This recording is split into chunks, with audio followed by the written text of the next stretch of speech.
Assalamualaikum warahmatullahi wabarakatuh. Apa kabar anak-anak semua? Semoga kita semua selalu sehat dan selalu dalam lindungan Allah Subhanahu wa taala. Amin ya rabbal alamin. Bertemu kita pada pembelajaran pendidikan agama Islam kelas 6 dan kali ini kita membahas tema 4, ayo membayar zakat, dengan subtema 3, mustahik zakat, orang yang berhak menerima zakat. Baik, mari ikuti terus pembelajaran pendidikan agama Islam kelas 6 tema 4 ini hingga tuntas.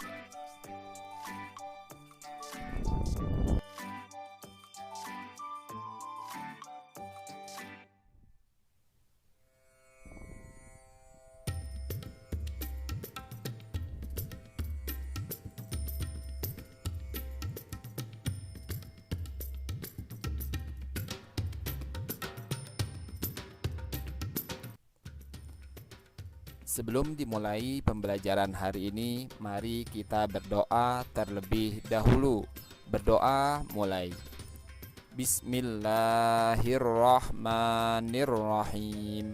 Raditu billahi rabba wa bil islami dina wa bi Muhammadin nabiyyan wa rasula. Rabbi zidni ilma warzuqni fahma. Amin ya rabbal alamin.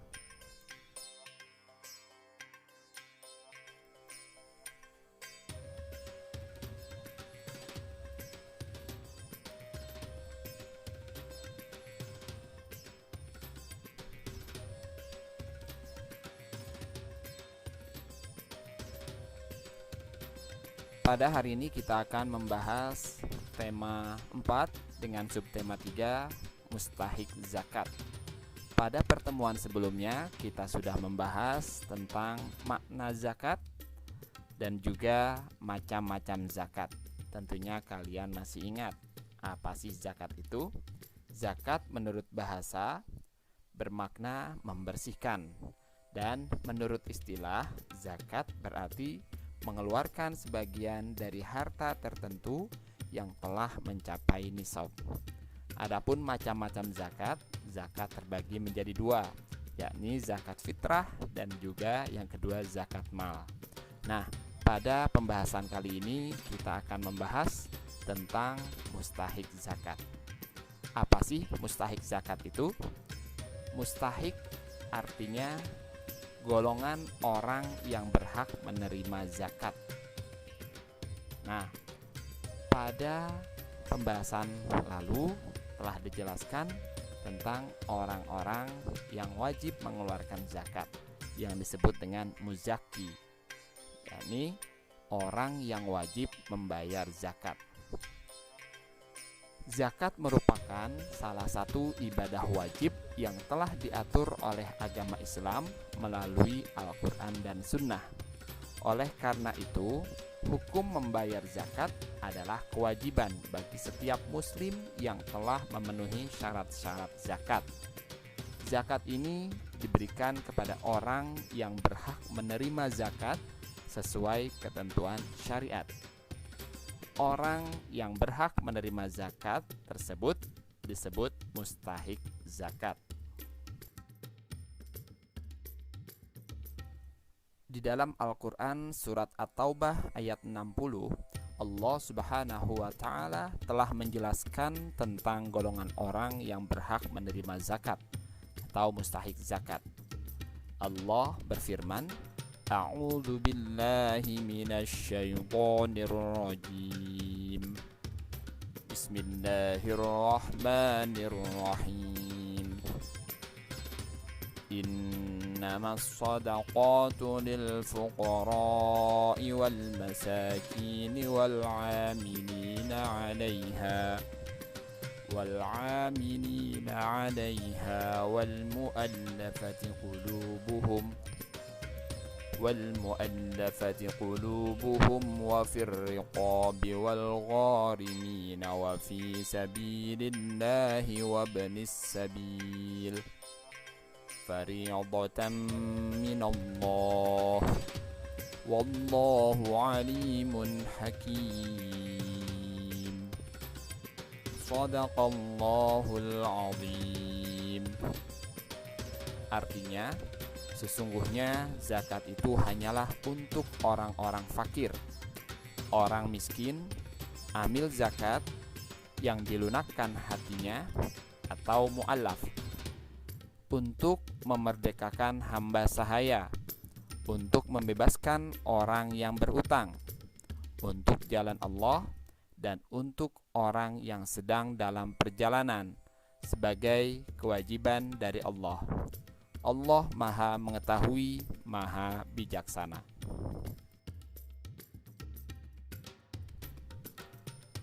Berdasarkan ayat Al-Quran surat At-Taubah ayat 60, dijelaskan bahwa ada 8 golongan orang yang berhak menerima zakat atau mustahik zakat, yakni diantaranya yang pertama, orang fakir. Siapa orang fakir itu? Orang fakir adalah orang yang amat sengsara hidupnya, tidak mempunyai tenaga dan harta untuk memenuhi kebutuhan hidupnya. Kemudian yang kedua adalah orang miskin. Siapakah orang miskin itu? Orang miskin adalah orang yang tidak cukup penghasilan untuk memenuhi kebutuhannya sehari-hari. Orang miskin ini mempunyai pekerjaan, namun hasil dari pekerjaannya itu tidak dapat memenuhi kebutuhannya sehari-hari. Kemudian yang ketiga, pengurus zakat atau amil. Siapakah amil itu? Yaitu orang yang diberi tugas untuk mengumpulkan zakat dan kemudian membagikannya kepada yang berhak menerima zakat. Kemudian yang keempat adalah mu'allaf, yaitu orang yang bukan Islam atau non-Islam, namun mempunyai keinginan untuk masuk Islam. Dan kemudian orang yang baru masuk Islam, yang imannya masih lemah.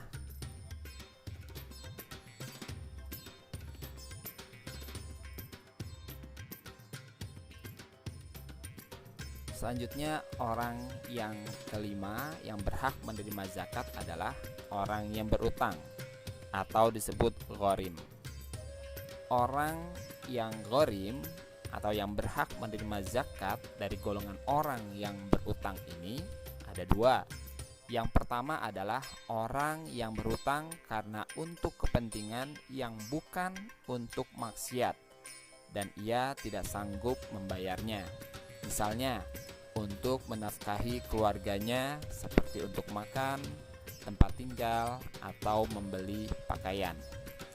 Kemudian yang kedua, orang yang berhutang karena untuk memelihara persatuan umat Islam. Misalnya, orang yang menanggung biaya karena menyelesaikan sengketa sehingga menghabiskan hartanya. Orang semacam ini berhak menerima zakat. Kemudian golongan yang keenam adalah orang yang berjuang di jalan Allah atau disebut fi sabilillah, yaitu orang-orang yang berjuang untuk keperluan pertahanan Islam di zaman Nabi Muhammad SAW, yakni disebut dengan para mujahid.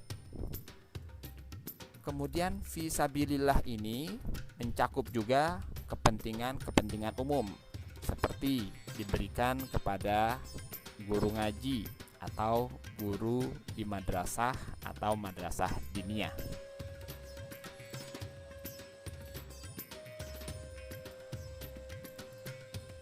Golongan yang ketujuh adalah hamba sahaya atau budak, atau disebut juga dengan riqab, yaitu budak yang harus dimerdekakan.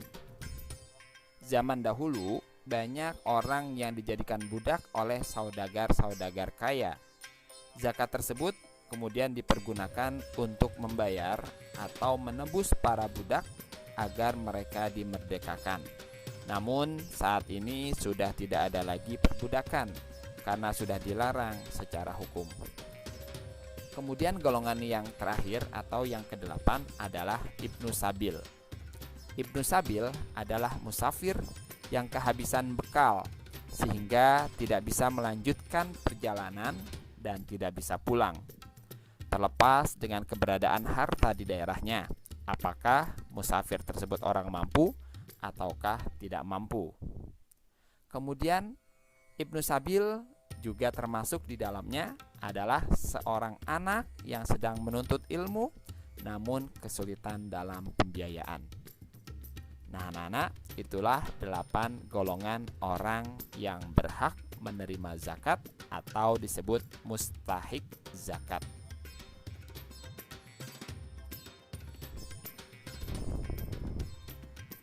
Setelah kalian mengikuti pembelajaran tema 4 subtema 3 tentang mustahik zakat, maka selanjutnya silakan kalian kerjakan latihan tema 4 subtema 3 berikut ini. Yang pertama, jelaskan apa pengertian mustahik zakat. Kedua, sebutkan nama surat dalam Al-Quran beserta urutan ayatnya yang menjelaskan tentang mustahik zakat. Yang ketiga, tuliskan 8 golongan atau asnaf yang berhak menerima zakat. Keempat, apakah perbedaan antara fakir dan miskin? Dan yang kelima, jelaskan siapakah yang dimaksud dengan Ibnu Sabil yang berhak menerima zakat. Selamat mengerjakan.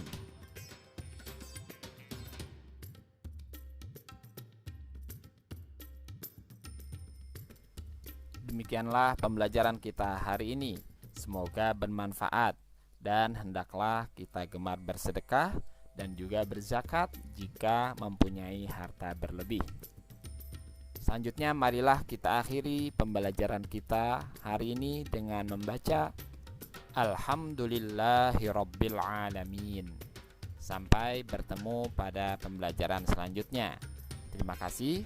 Billahi taufiq wal hidayah. Wassalamualaikum warahmatullahi wabarakatuh.